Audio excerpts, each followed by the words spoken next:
I can command a room with wisdom. But the change that happens in the mind and the heart happens with a connection and a perspective. And I think, at least for our parents, our grandparents, when they're able to understand that the value that they're bringing is not in their story, but in the connection that they have with that person, that's what makes the story powerful. Welcome to The Power of Family, the podcast where we help families talk, listen, and connect across generations. I'm your host, Terry Willis. Today, we're joined by Dominique Williams, better known as Coach D. She's an author, coach, business owner, speaker, and founder of Get Fit, Fly Right, an education company that provides mental health resources and programming for youth organizations. In this episode, we're talking about something many young people feel but don't always say out loud, and that is the fear of disappointing their parents. Why do some youth feel safer opening up to strangers than to their own families? What does silence really mean? And how can parents and grandparents respond in a way that builds trust instead of fear? Before we jump in, make sure you subscribe to The Power of Family. Share this episode with someone who needs it and leave us a review. It helps us reach more families with more conversations that matter. Hi, Coach D. Welcome to The Power of Family, and thank you for joining us today. Good morning. Good morning, Mr. Terry. It is an honor to be here. I'm really excited to get into today's conversation. That's good. That's good. And I'm ready to take it away with you. That's it. Tell us about Coach D. How did you get to this point with your organization? So Get Fit, Fly Right is my company. It is an education company where we support youth organizations with mental health programming. We do that in three main ways: with youth programming itself, direct student services, with support team, essentially supporting staff, so staff development. And then last but most certainly not least, our program consulting. We go into support youth development organizations primarily, but also schools, and we support their administrative team and provide executive coaching. So i.e., where are the blind spots? What could we be doing better? How do we implement and integrate mental well-being into school culture so that way we can impact community? And for me, I would say the way I got into it was just my own journey. I was a basketball coach for many years. I started coaching basketball right after high school. I got injured my sophomore into my junior year. And so I wasn't able to play. And so I started working with children very early. And a young man named Isaiah, I always tell this story. I taught him 6'3" in my mind, but according to the measuring tape, I am a point guard size. And so I asked him the turnaround jumper. And he used that move on me. We were playing one-on-one in after school. And I got a feeling that I had never experienced before at 17. I was like, this is what I want to do with my life. I'm going to be a coach. So at 19, I became Coach D.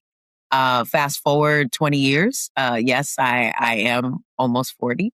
I started noticing a lot of my athletes between the ages of 15 and 17 primarily were just engaged in a lot of risky behaviors. I was in my mid 20s. So I was engaging in a lot of risky behavior. When I discovered that me and my boys were engaging in the same behaviors, it sent like red flags all over my brain, my spirit, my soul. I really felt a need and a desire to do something about it. I started taking mental health classes. So the first class I took was mental health first aid, and I took it for youth back in 2015. And I was like, oh my God, I need this for me. So, right in I would say, and this may be an unpopular opinion, but in adult fashion, adults tend to have the best ideas for children. And oftentimes those ideas are really needed for themselves. And so I believe that the best of all teachers teach what they themselves must learn. And for me, it was my own mental well-being. It was me learning about the way that I was using my intelligences and the way that I was navigating the world around me, and more importantly, the world going on inside of me. And so, Get Fit, Fly Right went through that transition of we love basketball and we love coaching, but we want to make a bigger impact. And when we say bigger impact, we mean for life, right? And so when Get Fit, Fly Right first started, our slogan was basketball training, life skills, right? And so it was, yeah, we're training basketball, but we're training in basketball for life. And so for me, I guess was met with this like understanding that basketball wasn't the tool that at least God called me to use. It was understanding wellness and really integrating that in how we develop youth holistically. It sounds like that you have found your meaning and your purpose in life. From at 19 years old, when you said, I am going to be Coach D, and you have stuck to it. And I commend you wholeheartedly for seeing the need in giving our youth some guidance and understanding. It means a lot. It really does. Speaking of that, what does the phrase fear of disappointing parents mean to you in the work you do with youth? That's a great question. First, I'm a little nervous to say this, but the first thing that came to mind is not real. I could say from my own personal experience, I didn't have a fear of disappointing my parents. I more so had a fear of not wanting to argue with them and not wanting to have to defend myself. And so a lot of the youth that I work with, quite often I'm not hearing about, and this is just my experience, about disappointing parents. What I often hear is, I don't talk to my mother because she thinks she's always right. Or I don't really want to talk to an adult about it because they're going to want to tell me what to do. I've also heard, Coach, I don't want to talk to you because I don't want your advice. So in my experience, I'm not saying that that's not real for some youth. However, what I have heard is it's not the pressure of disappointment.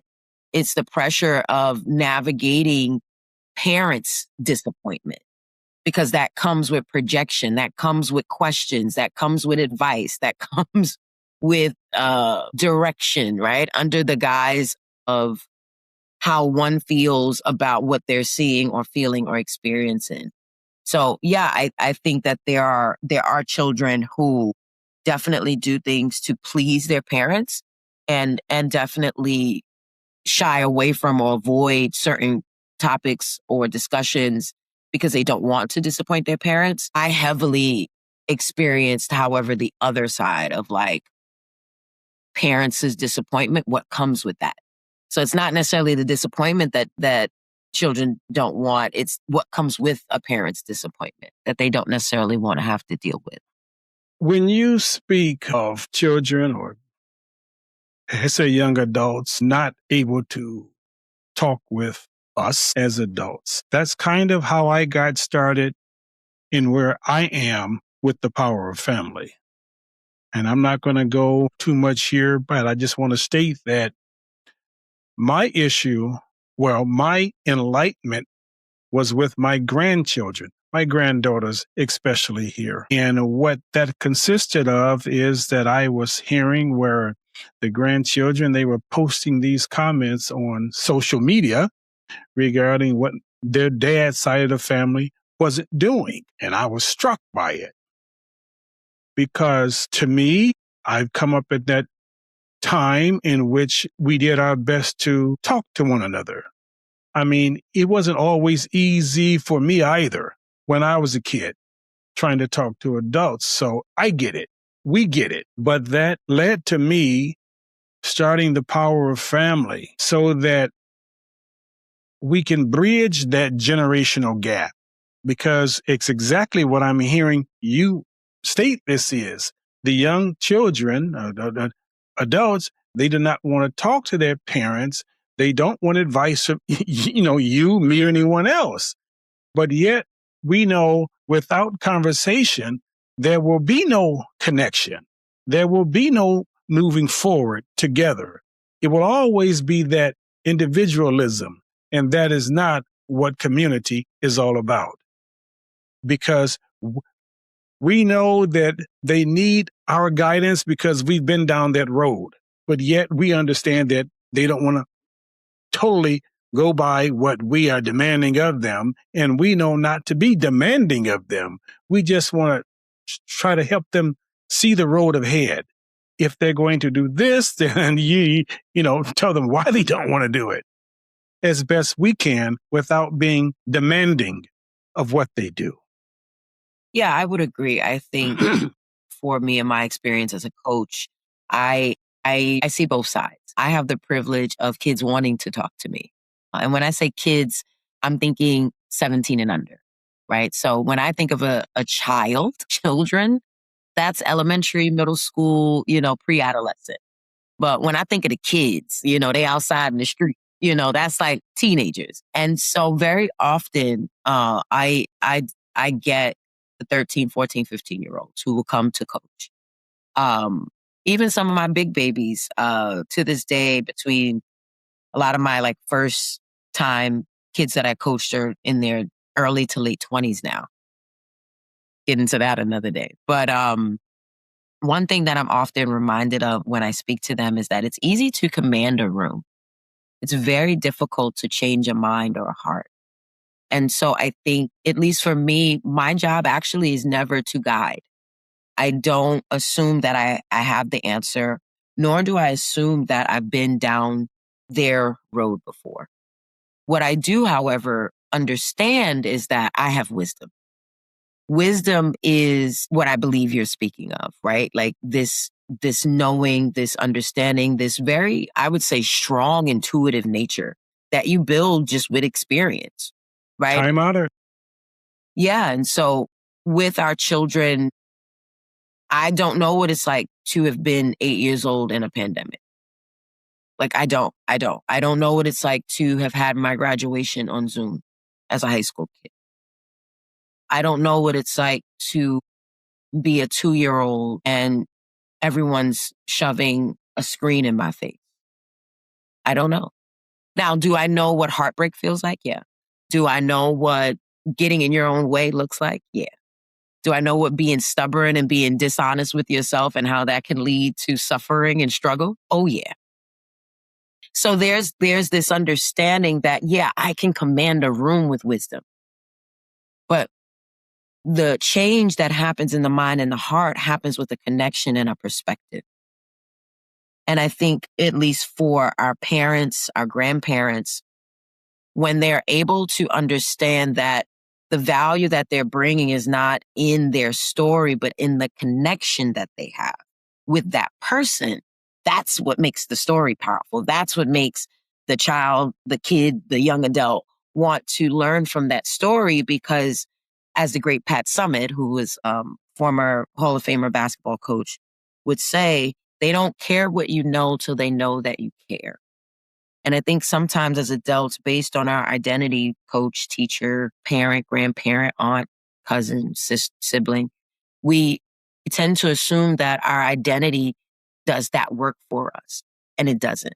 Your title doesn't do the emotional work that it actually takes to connect with another human being.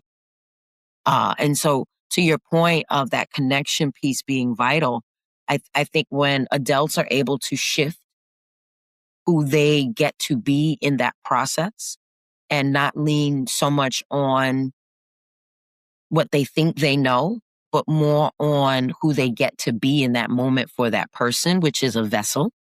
And the youth dictate what that vessel is for them, not us.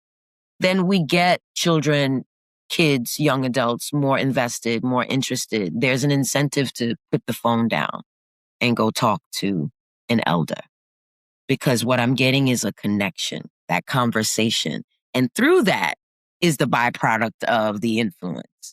And so, yeah, when we are, as adults, are able to think about the way that we're connecting differently, the way that we're looking to guide or striving to guide, right? Now we're allowing the youth to decide that for us. We're allowing the youth to influence that for us. We're allowing the youth to drive that conversation for us. So that way our guidance isn't about what we deem best for them, but the parts in us that they are able to connect with the most. Beautifully spoken. Truly is. Why do you think so many young people feel safer opening up to strangers than to their own parents? One word, baby. Non-judgment. Non-judgment. Nah, you've been there, done it with them, right? You hear it all the time. In fact, ever since you were 19 years old, you've been working with them. So you are a connoisseur in this area now. I got it. Look, I've been working with babies since I was a baby. My first job was 13, and I was a literacy peer. And what I did was I went into kindergarten classes and I taught kindergartners how to read. So I've been working with children since I was a child, but I am a masculine presenting queer woman. Okay. So when we talk non-judgment, no labels, I've literally from 12 to, I would say 17, I was the epitome of don't judge me, pray for me. Like that was my line. Don't judge me, pray for me. Because I remember when I wanted to get my hair locked. So for 16 years, I had my hair in locks. I got my locks when I was 19. And before that, I had braids. Before that, I had a doobie. And so as I started to come into myself and how I felt good about who I was and how I looked, my grandmother would be like, you want to wear that? Why you want to wear that? I don't mean no harm, but look like a thug. And I'm just like, all right, gotta go. Like children get avoidant, youth get avoidant because they don't want to deal with your judgment. And what's interesting is we as adults, right? We really don't mean no harm. We really have the best intentions, right? But as the saying goes, right? The pathway to hell is paved with what? Good intention. Good intention. All right? Because when we are blind to our impact and we are only focused on our intentions, consideration is lost. Content without context lacks compassion. So many of our adults, I say, pour on content. What kids should do, how they should do it, when, where, why they should do it. And that's a lot of content. But there's no context to that. And the context has to be in consideration to how the child, the youth, the young adult hears you. Right? As adults, we give each other that courtesy. We don't give it to our youth. And it's a grave crime. And it's I think, one of the biggest gaps in how we approach communicating with our youth. At work, I know my boss is better in the morning. So I make sure to speak to my boss in the morning. There's this consideration to how I present the content. There's a context to it. That has everything to do with the person, the need, my overall goal. And I'm not saying that parents don't have this, but I think that has less to do with the child than it should, or than it gets to, rather. So, for example, when I am looking to have a hard conversation with a young person, the first thing that I want to do is I want to study them over the next couple of days. When's the best time to talk to them? What motivates them? Where's their mind state? What are they most focused on right now? Because this time gives me information about them. So now when I communicate, I'm not just content heavy. They get enough of that on social media, right? Mm-hmm. That also feels like that. But if I'm able to say, I know when's the best time to talk. I know where's the best time to talk. I know how to talk to them, because I recognize with that teacher, when that teacher gave them like a soft arm hold, they were more receptive. Or when the teacher didn't touch them and the teacher gave them space, they were more receptive. Like paying attention to these things. Right after lunch, they seem happy and jovial. I think that'd be the best time to speak to them about X, Y, and Z.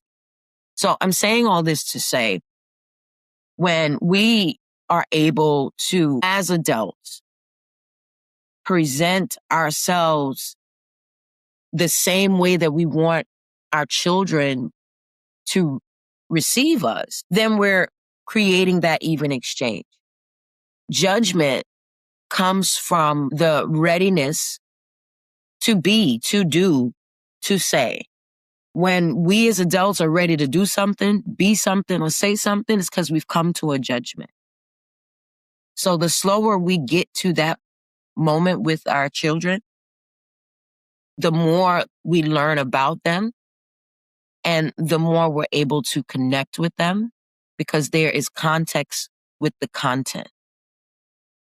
We're adding this layer of consideration for them, irregardless of what we think, how urgent it may be.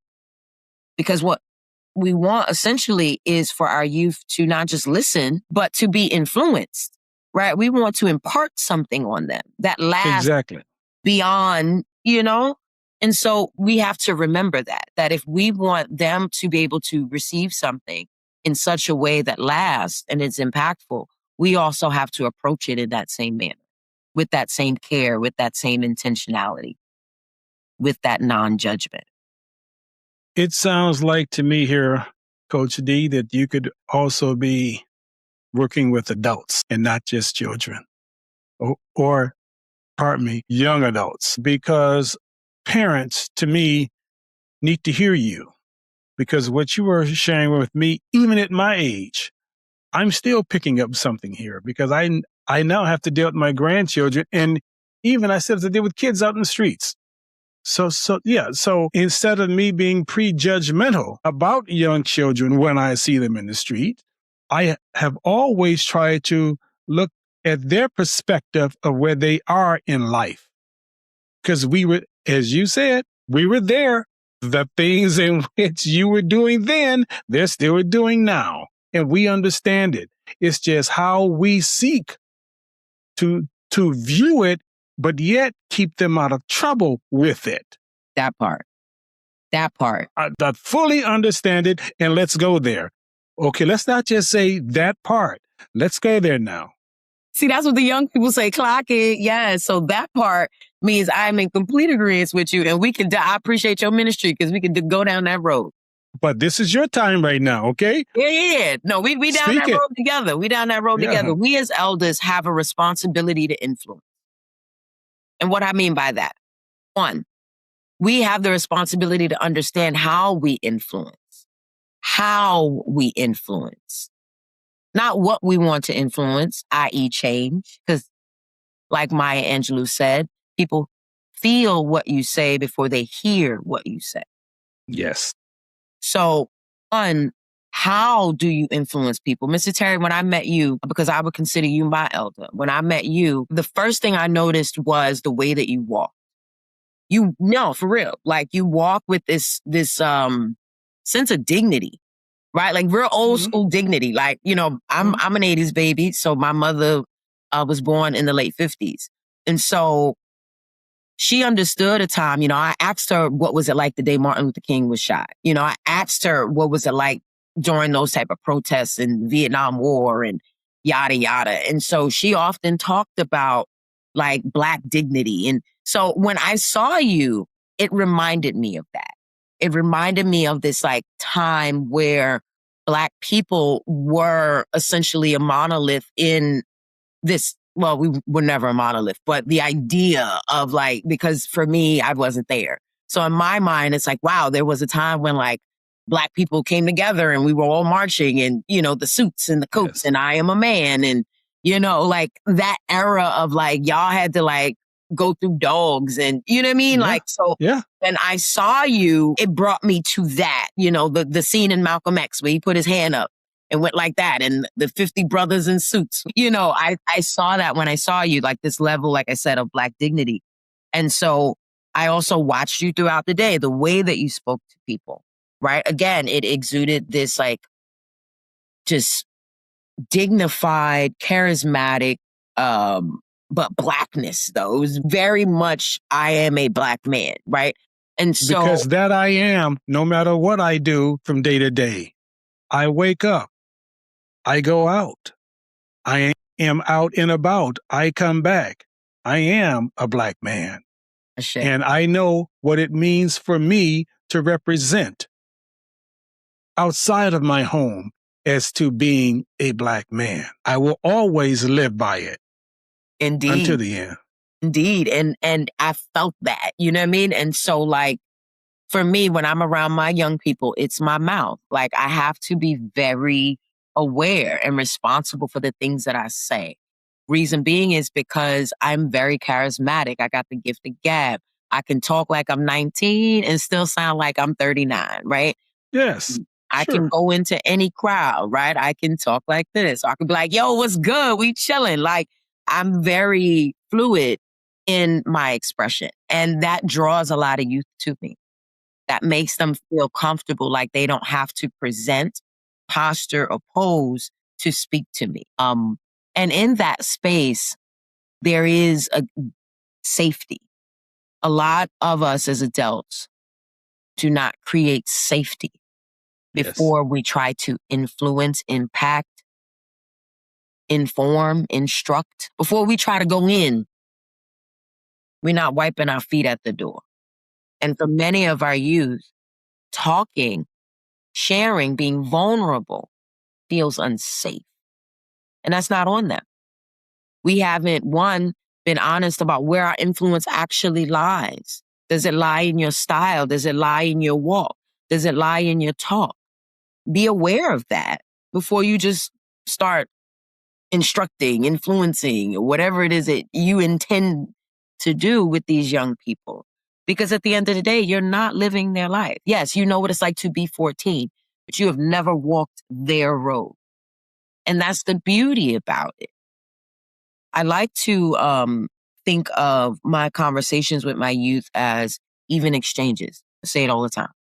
Anytime I speak with adults, that's what I talk about. And I call adults big babies. Again, we all still learning, and the more we are aware that the more we know, the more we learn, the less we know, then we're able to be humble enough, to be open enough to then shine. And what I mean by that is humble, not in the sense of shrinking, but humble in the sense of openness, right? Not leading with what you know, but leading with the fact that you care enough to be quiet, to listen, to observe, to allow our youth to, again, drive the conversation, drive the consideration, drive the content. And so when they receive the context of what it is that you're trying to give them, this is like, ooh, this is something I want to touch. Yes. Right? We want to give them something that they want to touch because it's useful for them. And in order to do that, we have to be honest about where our influence lies. Coach D, I've got to say something to you. You're doing one heck of a job expressing yourself, and keep it up because I like this. Thank you. Thank you. Yeah, I mean, I share what's on my heart. It's a work of art. What can I tell you? Question, Coach D. How can adults respond when a child shares something disappointing or difficult? Breathe. Seriously. It sounds too simple and too good to be true, but breathe. Because you are human. And I actually learned this as a coach. So in coaching, we have what's known as sideline etiquette, right? Coaches go through training where we learn how to look on the sideline. And the reason is because, like, let's say 3 seconds left on the clock, you're down by 2. We have the ball in the front court. Your point guard is dribbling and then dribbles too much and doesn't get a shot off. And we lose the game because he got nervous, for lack of anything better, right? Like, he got nervous. He forgot the play that we just talked about in the timeout, and we lose the game. The first thing that young man is going to do is look at you. And as a coach, in that moment, what you show is what that child will feel. And so the reason I said breathe is because you're human. And so naturally you want to be like, no, right? But if you do that, then you could potentially kill that young man's confidence, right? Or if you look angry or if you look disappointed, again, you could potentially kill that young person's confidence. So the reason you breathe is because you want to model 2 things simultaneously while restoring and regulating your very real emotions. The first thing you want to model is authenticity in the moment and emotional autonomy. I'm human. We all know that we just lost the game. That breath, it models regulation. Because what does breathing do for the body? It connects the mind and the body, regulates the nervous system so the mind can move optimally, right? We want our children to do the same thing, right? After loss, we want you to keep going and strive for more. So essentially, we need to model a pathway to that. And so breathing immediately, you're now able to check your capacity. Consciousness requires action. When I breathe, am I upset? How upset am I? Like I have literally that split millisecond to be honest about that, right? Back in the day, my mother used to say, Neat, for every action, there is a reaction, right? And I didn't learn this until after 30, but she was saying respond, right? Like she was saying, do not be reactive, because for everything that you do, there is going to be an equal or greater response, right? A reaction. So I think when we breathe, we're less reactive. One, we're now in a position to respond because we're able to check our capacity. Second thing that we're able to model is the ability to pause in tough moments. When we pause in tough moments, we allow the moment to pass. But when we react or we move in the moment of the disappointment, we actually prolong the feeling of disappointment in our body, right? So for example, paper cut. A paper cut really hurts, but it also doesn't really last really long if you leave it alone.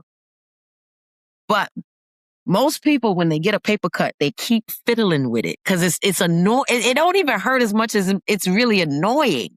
And we keep messing with it. But when you keep messing with a paper cut, it gets dirty because it's so small. But when you get a paper cut and you let the moment pass and then you clean it up, you go right back to work. So I would say those two things are really important when we're dealing with disappointment. Breathe, check your capacity, model what regulation looks like. And then secondly, let the disappointment pass. Let the moment pass for you and the child, and then be able to now come together. Got it. Simply spoken. Practice it, though. What do parents and grandparents often misunderstand about youth silence? Youth silence means so many things. And then sometimes nothing at all. It means so many things. And then sometimes nothing at all. There's a balance to that. And again, it goes back to what I said before, the reactivity, right? Because youth silence, again, for parents comes across as fear, worry, disappointment, uncertainty. It's all these things. But it's like when you put that on it, then it becomes that. But when you watch, observe, ask questions, remain curious, non-judgmental, actively listening requires not hearing what they say, but being able to hear them when they're not speaking. And not take that personal, not make that personal, and not make it your job to fix, right? I think sometimes we, under the guise of love, we make other people's emotions or behaviors about us. And we unintentionally look for them to be different so it's easier for us to handle. And so in the same vein of youth silence, parents and grandparents get to, not should, but get to navigate that is with a grain of sugar, in the sense of, it ain't as bad as you are making it out to be. And if it is something that young person is struggling with, stay curious, meaning ask questions. How are you feeling today? I noticed you've been quiet lately. Anything you want to share? They say no. Okay. You ask them again. And not with a sense of urgency, like they got to tell you now. No, just out of curiosity. Like, like 3 days ago, you're quiet. Mm-hmm. Everything okay? Something you want to share? No? All right, bet. Right? Listening actively, like active listening requires you to watch their body. Why? And again, you're not watching it. And I want to be clear about this. Confirmation bias is real. You're not watching them to confirm what you think they're thinking or why they're not talking. No. That is a rabbit hole, and that is a surefire way to create judgment, distance, and more silence. Again, what you are doing is you are considering, again, content and context. There's content that you want. So what's the context in which you're prepared to get it? Is it by force? Is it by your standards or your needs and time frame? Because now that lacks consideration. So I think the way we navigate youth silence is 1, with curiosity, 2, with non-judgment, and 3, active listening. Because now you become a safe space through patience, through grace. You become a safe space because you understand how you influence. You become a safe space when you're able to model the behaviors that you want youth to exude when they disappoint you. And for many, you will be their guiding light, and you want to shine bright. So I get it. By shining bright, you are their safe space. You talk about mental hygiene. What does that look like in everyday life for families? Individual and collective practice. Emotional autonomy is real. And so Get Fit Fly Right, as I said, is an education company. And one of our pillars is normalization. And so we want to normalize mental hygiene in the same way that we appreciate dental hygiene. Every day we are waking up. For some, it may be prayer. For others, it may be journaling. For some, it may be, unfortunately, grabbing their phones immediately. And for others, it may be running to the bathroom. And then after that, you brush your teeth, right? This is a practice that is quite normal. Once you're 5 and you get your first tooth, you go to the dentist, you get your coloring book, your little colored toothpicks that taste like pure sugar, and your little toothbrush, and every night you brushing that little tooth. Even if you had the most amazing meal of your life that made you dance and wiggle in the chair, you're still gonna go brush your teeth because you recognize that even with a great meal, your teeth are dirty because your teeth are the instrument that filters out what you're eating. Mental hygiene is practiced in the very same way. We want to make sure that every day we're paying attention and we're giving a certain intention to whatever it is that we're doing. Within the TAP method, which is what we teach at Get Fit Fly Right, the TAP method, we have 4 simple steps for integrating mental hygiene: stillness, breathing, affirming, committing. So just like you brush, you gargle, you floss, right? And you're doing that for different parts of your mouth: the tongue, the cheeks, the back of your jaw, under your tongue, in between your teeth. So our thoughts, our energies, our emotions, our behavior, right? We want to be able to every day kind of review it. And it's not something that has to be long and drawn out and super heavy and emotional. No, it's just breathe. Yesterday, I was at a Mother's Day event, and the woman, she said, wow, I think mental hygiene is a really powerful concept. I have a big problem being still. It's very hard for me. I try to be still and I find myself tapping or hitting my leg or moving my head. Like, it's very hard. What do you recommend? I said, take 30 seconds a day and just breathe. She said, yeah, but I know meditation, you're supposed to relax and not think. I said, no. That's not meditation, right? Meditation is being able to just allow the thought to pass. And as they continue to pass, eventually they will fade out, right? Consciousness is the voice that says the thought is there, the voice that announces the thought. That's what subconsciousness.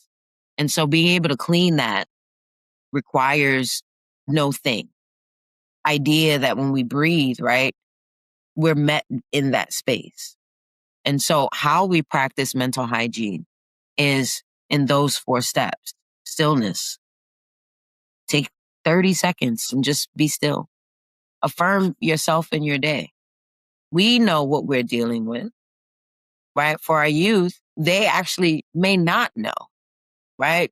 When I think of that, I think of a 13-year-old, 14, 15-year-old whose brain is still developing and they actually don't know what they feel. And they just know they feel something, right? And so when you model that behavior, and this is how families do it together, when you model that behavior of every day finding a moment to be still, every day finding time and dedicating time to affirm yourself, not mommy, not grandma, not daddy, not auntie, not teacher, not accountant, but just affirm yourself, your being.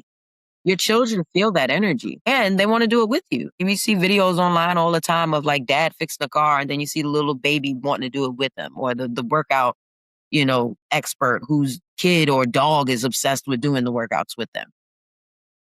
Collective connection doesn't happen because of force, command, or control. When it's lasting, it's a very organic process that starts with what one does, right? Practice what you preach. So my kids wanted to learn more about meditation because I took 5 minutes to drink my peppermint tea and told them, don't talk to me. They're like, leave me alone. And I meant that. And so they watch Coach every day drink her peppermint tea and breathe. And it got to a point where they'd be like, yo, Coach, you had your tea today? Because they knew. And they'd be like, oh, Coach, we going to breathe. Yo, I had a hard day at school. Get into a fight. And Shorty was on it like, yo, we was about to follow up. The ops was outside. Yo, can we breathe, Coach? And I'm like, yeah, I got you. We going to breathe. And I would throw on Roy Ayers. So if you know anything about Roy Ayers, he was... I do. Yeah, he was about high vibration, right? So he played a lot of high vibrational tones and frequencies in his music. One of my athletes was like, and again, they didn't ask me to play Roy. I like Roy. And y'all got me messed up because I didn't have a long day. So I'm playing Roy for me because I need to be on high vibrations, right? And so I'm now here with the 17, 15, 16-year-olds. And I'm breathing, drinking my tea. I'm playing Roy for me. And now they see it because I'm consistent with it. I had a personal priority for that practice. So all of that to say, when you as an adult are practicing wellness for yourself and doing it out loud, your children will see it. They will pick up on it. They pay attention to what we do and halfway listen to what we say, right? And so now you create safety and curiosity in them. And that's that even exchange. And now they could be like, yo, I saw something on TikTok about meditating. And you be like, ooh, let me see. So now you don't shy away from social media. You're like, let's engage with it. Let's learn together. Yo, well, I've been doing this 5-3-3 thing in the morning. You want to do it with me? Yeah. Before you go to school, I bet we'll get up and we'll just take an extra 5 minutes to do it together before you leave. That organic conversation, connection, it builds to safety and trust. And what would you say to a parent who deeply loves their child, but realizes that they may have been contributing to the pressures in which they face every day? Just say sorry and change your actions. I mean, it's very simple. The same thing that you would want from a spouse or a partner or a coworker. When you mess up, fess up. And when you fess up, shape up. It's as simple as that. Just do better. And what doing better looks like is slowing down, listening more, being more curious. When you say, I'm sorry for putting more pressure on you, before you even apologize, ask them, have I been putting pressure on you? And if so, how so? Again, curiosity. Curiosity before correction, connection before correction, even with yourself. Connect with yourself first before you try to correct something with your child. You explain it all so easily, but yet we know that in real life and in reality, it gets to be difficult. For many of the reasons in which you state here that it's your guideline, it's your framework, it's your learned understanding in dealing with youth, that you've taken the time to study this. And I must say that sometimes parents don't. As parents, they truly don't, because it's their way or no way. And this drives that great division between a parent and a child. Indeed. And that's what you, me, and others out here are trying to bridge that gap, get us back on that path where there is that understanding and there is that need foremost to communicate with one generation to the next, because we all know where we have been going as a community. And in many cases, it's not pretty, but it takes individuals like you who are putting forth the work and effort in working with our youth and trying to create that formula of understanding. And I can't say it enough. I commend you wholeheartedly. And from the time I first met you, when you sat with me and we had those short discussions, I said, there's something here in this person. She just speaks with such brevity of what she's doing, but yet the statement is powerful in what she's saying to me. And I saw this point on, and that's why I wanted to invite you here to speak and share. And you've been doing exactly that. Thank you. How can youth begin honest conversations when they are afraid of the reaction? You know why? I literally had this conversation with my homegirl last weekend. So my homegirl is 43 and her daughter is 14. And so as you can imagine, they going through it. In the best way, Generation. right? In the best ways, right? That's what happens when you become you're a teenage daughter. Like I remember Yeah. my mother in her 40s and I was a teenager and she was premenopausal and I was, pubescent. Hormones were flying everywhere, every which way. Hmm. And she asked me that, she was like, my baby doesn't talk to me and I'm trying to figure out why. And I don't want to be too lenient. And like, just as a mom, trying to find that balance between like discipline and safety. And I had said to her, cause her daughter, her daughter like comes to like some of my events and like, she'll do some work for me. And I remember one time during the summer, she had said to me, she's like, Coach, I really appreciate being able to talk to you. I can't talk to mom because she's going to tell me what to do. And so I shared that with my friend. Think about how you're speaking to her. Does it come off like an interrogation? Look at her body language when you speak. And so I think for youth, I know a lot of parents not going to like this, but this is what I honestly tell you. Talk to an adult you trust. And so this goes back to the parent. If that's not you, that's the question you ask. What is the type of person that my child trusts? And how can I be like that person? Right? I want to add in here because this platform was built to let voices be heard. We have not reached the point yet of inviting youth on here, but this is definitely something that we're looking to do. And I say this because you struck a chord there when you said that young person was trying to find someone or trying a way to express themselves. We will be opening up this microphone for the youth, and keep that in mind as you go forward because we want them here. This is not all about the adults. It is about bridging the conversation between the young and the older. It is about helping them see and understand what we know and what we've learned.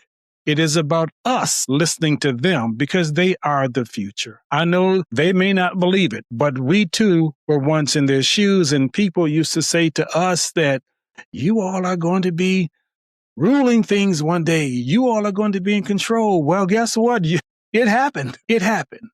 So we want to be able to groom them as young adults and young people because you too will rule and control what goes on in your community, in this world. So we want to bring those youth on who you may know, who just want people to listen to them. I think it's great. Yeah. At Get Fit Fly Right, we are adamant about youth voice in everything that we do. We also do not work with any youth organization where we're not working with their adults. Like I call them the big babies. We don't work with any youth organization where we don't work with the adults because what's happening is too many adults are, I would say, putting their titles on a pedestal. Because I am such and such, there's this expectation that comes with that identity. And I think that's one of the biggest barriers between, the youth and elders of today. But I think it's always been that way. And there's always been the other side of it as well. Like I would say for me, I'm very grateful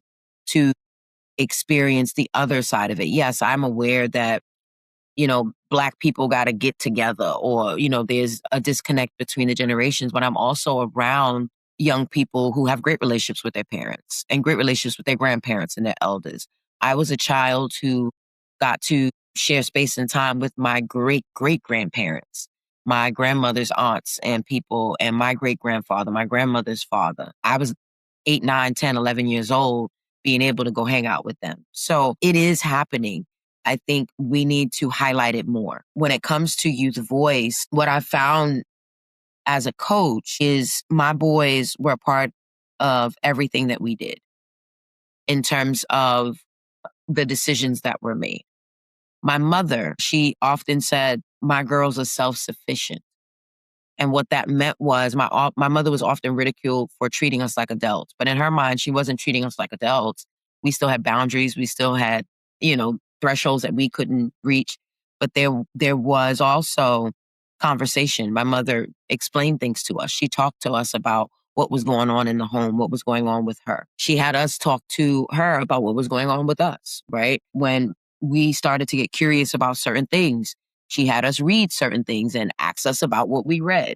So there were different ways in which I experienced and still experiencing connection with the different age groups. I think it's about highlighting that where it is happening, because it is happening, because then that gives people hope and it gives people a bandwagon, right? Like there are two bandwagons. There's a we not doing enough, everything's going to SHIT, or there is it is happening. There are pockets of it. There is hope, sunshine and silver linings, right? Like, so I like to be on the silver lining side of things. And in being in that space, I've also found that a lot of youth feel more comfortable to express themselves.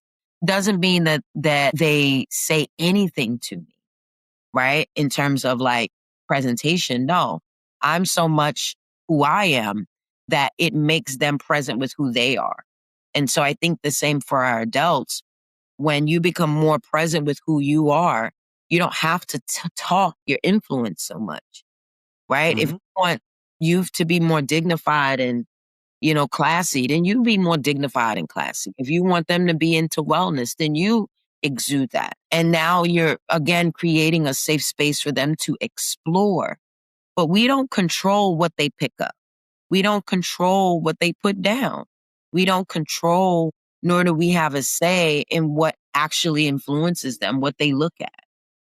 I think for a lot of our elders, think about the things that they never got apologies for, things that their parents couldn't recognize, right?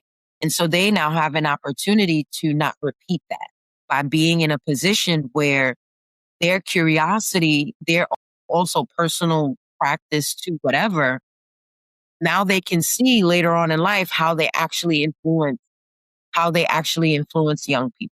As we wind down here now, what is there some kind of insight, or what tools can you share with our audience? How can they reach out to you if they want to connect with you so that you could share some of your insight and wisdom with them? Absolutely. So one, thank you so much, Mr. Terry, for allowing me to come and just share space and time with you, share my insights as well as you, and I get to receive yours, right? The way that people can get involved with what Get Fit Fly Right is doing is one, follow us. Follow us on all social media platforms. We're on Facebook, Instagram, TikTok, and I want to say, yes, LinkedIn.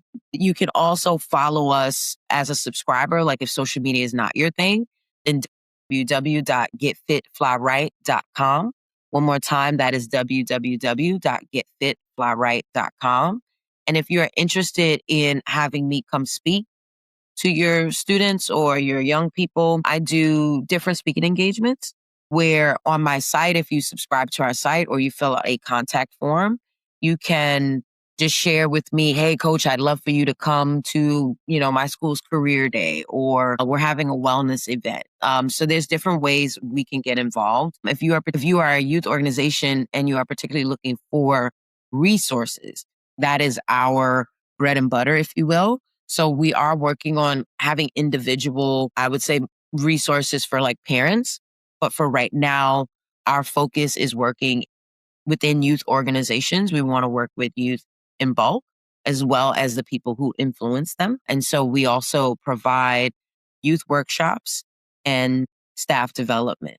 So if you're in a youth organization, you're like, yeah, this would be really great for my school in terms of learning about mental hygiene, then definitely hit us up. The last piece that we have is, and I take my book everywhere, is our mindfulness training coloring book. And so this is the one resource that we have for individuals where I've had parents, grandparents, godparents buy this for their kids.